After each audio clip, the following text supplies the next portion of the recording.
방출로 대행 12승 35홀드 헌신, 이런 선수 또 영입할 수 있다면 얼마나 좋을까? 프로 스포츠에서 선수의 가치는 때때로 예측하기 어렵습니다. 특히 야구에서는 한 팀에서 방출된 선수가 다른 팀에서 새로운 모습을 보여주는 경우가 종종 있습니다. 이런 다이아몬드인 더 러프를 발견하는 것은 모든 구단의 꿈일 것입니다. 롯데 자이언츠가 바로 그런 행운을 누렸습니다. 방출 통보를 받은 선수를 영입했는데 그 선수가 2년 동안 12승 35홀드라는 놀라운 성과를 내며 팀에 헌신했습니다. 이런 선수를 또 영입하기를 바라는 것은 과연 욕심일까요? 2022년 시즌이 끝난 후 롯데는 SSG 랜더스에서 방출된 우완 투수 김상수 36에게 기회의 손길을 내밀었습니다. 당시 롯데는 방출된 선수들의 잠재력을 알아보고 영입하는 데 적극적이었습니다. 그들의 목표는 분명했습니다. 김상수를 통해 불펜 투수진을 보강하고 팀의 약점을 보완하는 것이었습니다. 김상수의 선택은 신중했습니다. 여러 구단에서 그에게 러브콜을 보냈지만 그는 롯데를 선택했습니다. 그리고 이 선택은 양측 모두에게 대성공으로 이어졌습니다. 2023년 김상수는 67경기에 등판해 52이닝을 던지며 4승 2패 1세이브 18홀드, 평균 자책점 3.12의 뛰어난 성적을 거두었습니다. 그는 롯데 불펜의 핵심 필승조로 자리매김했고 마무리 투수 김원준과 세손맨 구승민 사이에서 중요한 가교 역할을 해냈습니다. 김상수의 활약은 구단의 인정을 받아 지난 겨울 롯데와 단연 계약을 맺는 결실을 맺었습니다. 이는 그의 가치와 팀에 대한 기여도를 인정받은 결과였습니다. 2024년 시즌에도 김상수는 롯데 불펜의 핵심 멤버로 활약하며 헌신적인 모습을 보여주었습니다. 오히려 그의 역할은 전년도보다 더욱 커졌습니다. 2024년 시즌 김상수는 74경기에 출전해 73 3분의 2이닝을 던지며 8승 4패 2세이브 17홀드, 평균 자책점 4.15를 기록했습니다. 비록 전년도에 비해 평균 자책점이 다소 상승했지만 그의 존재 없이는 롯데가 시즌 막바지까지 5강 경쟁을 이어가는 것은 거의 불가능했을 것입니다. 특히 시즌 중반 이후 팀의 주요 불펜 투수들이 부진과 부상으로 고전을 겪으면서 김상수의 역할은 더욱 중요해졌습니다. 구승민이 난조를 보이고 최준용, 전미르 등 주요 필승조 선수들이 부상으로 이탈하면서 김상수의 어깨는 더욱 무거워질 수밖에 없었습니다. 김상수의 2024년 시즌 기록을 자세히 들여다보면 그가 롯데 불펜에서 얼마나 헌신적으로 활약했는지 알 수 있습니다.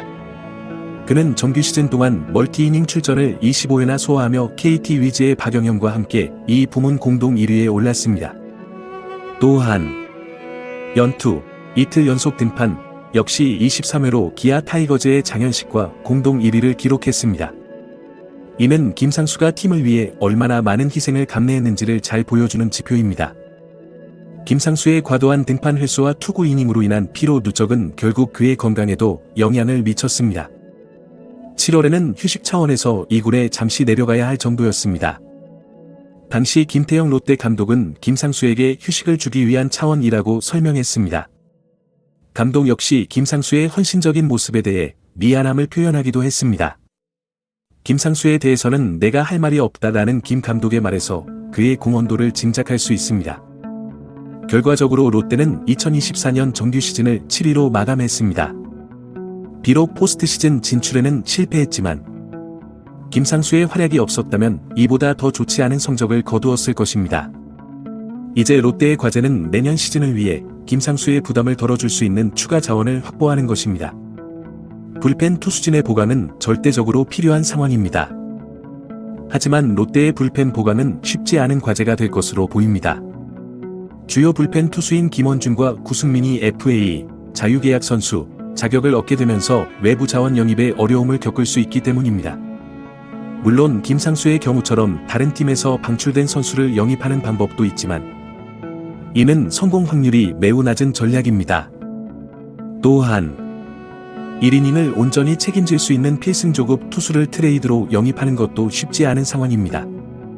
이러한 상황에서 롯데가 취할 수 있는 또 다른 방법은 내부 자원의 성장에 기대는 것입니다. 유망한 젊은 투수들을 육성하고 그들에게 기회를 주는 것이 중요할 것입니다. 하지만 이 방법 역시 시간이 필요하고 결과를 장담할 수 없다는 단점이 있습니다. 롯데의 불펜 보강 계획에 대해 팬들과 야구 관계자들의 관심이 집중되고 있습니다. 과연 롯데가 어떤 전략을 세우고 실행할지, 그리고 그 결과가 어떻게 나타날지 귀추가 주목됩니다. 만약 내년 시즌 롯데에서 김상수와 같은 또 다른 숨은 보석이 발굴된다면 그것은 팀 운영에 큰 탄력을 줄 것입니다. 하지만 그런 행운이 매번 찾아오기를 기대하기는 어렵습니다. 한편 롯데의 불펜 문제는 FA를 앞둔 주요 선수들의 거취와도 밀접하게 연관되어 있습니다. 특히 장발 마무리로 알려진 김원중의 FA 시장 진출이 주목받고 있습니다. 김원중의 FA 시장 가치에 대해 다양한 의견이 나오고 있습니다. 일부에서는 그의 시작가가 4년 60억 원 선이 될 것이라는 예측을 하고 있습니다. 이는 지난해 김재윤이 삼성으로 이적할 때 받은 계약 4년 58억 원을 기준으로 한 것입니다. 김원중의 에이전트를 맡고 있는 이해랑 리코 에이전시 대표는 한국판 스카포라스로 불릴 만큼 선수들의 이익을 위해 강경한 협상을 하는 것으로 유명합니다. 최근 한 방송에서 AI가 김원중의 FA 계약을 2에서 3년 30억 원 정도로 예상하자 이 대표는 이를 일축했습니다. 그는 AI가 절대 할 수 없는 직업이 스포츠 에이전트라고 강조하며 선수의 가치는 단순한 수치로만 판단할 수 없다는 입장을 보였습니다. 김원중은 2024년 시즌 56경기에 등판해 63 3분의 1이닝을 소화하며 3승 6패 25세이브, 평균 자책점 3.55를 기록했습니다. 이는 구원 부문 4위에 해당하는 준수한 성적입니다. 특히 롯데가 포스트 시즌에 진출하지 못한 점을 감안하면 더욱 돋보이는 기록입니다. 하지만 김원중의 성적을 자세히 들여다보면 몇 가지 우려되는 점도 있습니다. 올 시즌 그는 7개의 블론 세이브, 블론 홀드 포함을 기록했는데 그중 4개가 7월에 집중되었습니다. 이 시기는 롯데가 5월에서 6월 27승 19패이므로 상승세를 타다가 6승 14패로 급격히 하락한 때와 일치합니다. 사실상 롯데의 2024년 가을 야구 진출 여부에 가장 큰 영향을 미친 시기였다고 볼 수 있습니다. 또한 김원중의 체력 관리도 중요한 이슈입니다. 그는 2연투, 2경기 연속 등판을 10번 소화했고 멀티이닝 등판도 19번이나 되었습니다. 특히 9월 순위 싸움이 치열할 때는 2이닝 이상을 던진 경기가 3경기나 되었습니다. 이러한 과도한 등판은 그의 체력 저하로 이어졌을 가능성이 있습니다. 김원중의 삼진 개수 감소도 주목할 만한 점입니다. 그는 2022년 43이닝 동안 60개, 2023년 63 3분의 2이닝 동안 82개의 삼진을 잡았지만 2024년에는 63 3분의 1이닝을 던지고도 68개의 삼진에 그쳤습니다. 이는 그의 구위가 예전만 못하다는 것을 의미할 수 있습니다. 더불어 김원중의 중요한 상황에서의 성적도 아쉬움이 남습니다. 터프한 상황, 동점 혹은 역전 주자가 루상에 있는 상황에서 4번 등판에 1번의 세이브 성공과 3번의 블론을 기록했습니다. 이는 다른 주요 마무리나 필승조 투수들에 비해 다소 부족한 성적입니다. 그럼에도 불구하고 김원중은 여전히 롯데에게 중요한 선수입니다. 그는 롯데 역사상 최다 세이브 기록 보유자이며 2020년 마무리로 전향한 이후 5년간 132세이브를 기록했습니다. 또한 그는 팀의 주요 행사와 유튜브 촬영 등에 적극적으로 참여하며 유튜브 대주주로 불릴 만큼 팬들에게 인기가 많습니다. 김태형 롯데 감독도 김원중의 중요성을 잘 알고 있습니다. 지난해 취임식에서 그는 김원중에게 내년에 꼭 남아달라고 부탁했고 지금도 그를 잡아야 한다는 입장에는 변함이 없습니다. 하지만 현실적으로 대안이 마땅치 않은 상황에서 김원중의 FA 협상은 롯데에게 큰 부담이 될 수 있습니다. 롯데의 불펜 상황을 더욱 복잡하게 만드는 것은 구승민의 FA 자격 획득입니다. 구승민 역시 롯데의 중요한 불펜 투수로 그의 거취 역시 팀의 미래에 큰 영향을 미칠 것입니다. 구승민은 올해 4년 연속 20홀드 행진이 끊기는 등 다소 아쉬운 시즌을 보냈지만 여전히 가치 있는 선수임에는 틀림없습니다. 구승민은 2024년 시즌 66경기에 등판해 57 3분의 2이닝을 소화하며 13홀드, 평균 자책점 4.84를 기록했습니다. 이는 최근 5년간 그의 가장 저조한 성적이지만 후반기에 페이스를 끌어올리며 어느 정도 만회했습니다. 그는 여전히 롯데 역사상 최다 홀드 121개 기록을 보유하고 있으며 팀 불펜의 중요한 축입니다. 구승민의 FA 결정은 쉽지 않을 것으로 보입니다. 1990년생인 그에게 이번 FA는 커리어의 중요한 전환점이 될 수 있습니다. 최근 5시즌 동안 평균 66경기, 61이닝 이상을 소화한 그의 경험과 안정성은 분명 가치가 있습니다.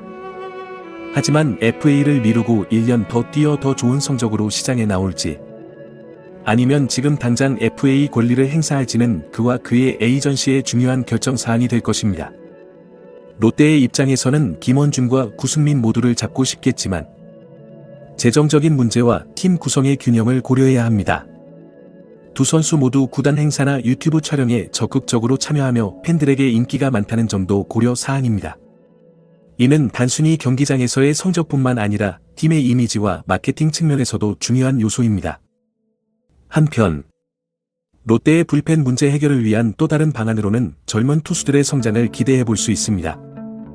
최준영, 이민석 등 젊은 파이어볼러들이 있지만 들은 올해 수술을 받거나 그 후유증으로 인해 제 기량을 발휘하지 못했습니다. 이들의 회복과 성장이 롯데 불펜의 미래를 밝게 할 수 있는 열쇠가 될 수 있습니다. 롯데의 2025년 시즌 준비에 있어 불펜 보강은 가장 중요한 과제 중 하나입니다.